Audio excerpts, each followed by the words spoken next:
So now we're gonna do our outside point up block. So the outside point up block can be done with either a angle 2 or an angle 4. Now, the angle 2, so go ahead and throw it really slowly. If it's at this angle, I'm probably not actually gonna do a point up block. I'm probably gonna do a point down block. If it gets to this angle here, then I'm probably on the verge of where I can do either one. If it's a little bit lower than this, I'm always gonna do a point up until it gets to the point where I start to risk my hand. So once it starts to go a little bit lower than 90, then I'm threatened with hitting my hand. So I'm not really gonna do that because I don't wanna be dropping this down here and him change it up and crash right through. So I'm looking for that, but if it's too much here, I'm gonna have to change it. So be aware of that. It can work with a 2, but 2 could be either a point up or a point down, depending on the angle. So go ahead and throw a 4, so it's nice and clear. I've got the option of coming in with this, right? Notice I just pivot around 1 foot and I step in. I wanna block when I'm coming in, close to his hand, or smacking right on the hand. My other hand is either touching his hand, touching his forearm, or his elbow. I'm having those 2 points of contact whenever I'm crashing in. Now, maybe I don't feel comfortable crashing in, I didn't see it, or I saw it a little bit too late, then I'll have a small movement backwards. I don't want a giant movement. I should still be able to hit him, even though he's got long arms. It's gonna be a little harder for me.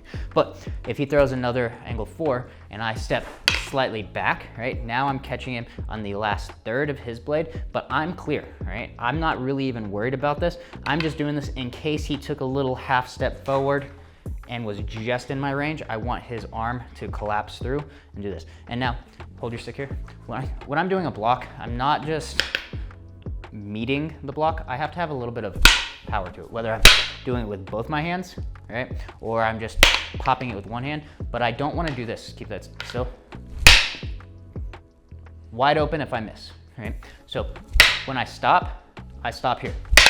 Whether I'm here or I'm here, I need to stop where if I'm directly in front, my stick is not directly in front of me, it's 45 degrees offset, but if you're looking at the front, you can see my shoulder is now hidden behind it. He's coming from the center line, so it should collapse his hand in so that I don't get hit. So again, the further range distance, I make a slight step backwards. I can brace if I need to, or I can just hit. And again, I wanna make it so that my head is just outside of this, and this is secondary.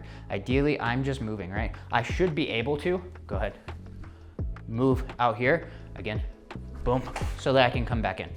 I don't want, go ahead. I'm not gonna be able to get back in before he's able to block or attack again. So I need to make it so that I'm just barely out of range, but sometimes it's questionable and you don't know how long his arm is or how long his weapon is. So you need to have your block up just in case. Footwork's key, block is secondary. So one more time, 4, I come out, I'm moving just out of the way, and I would be enough that all I have to do is move 1 foot and I can counter, hit, whatever it is. But if I move both of my feet here, then I have to move both of my feet forward to hit him, and I'm probably not that much faster than him.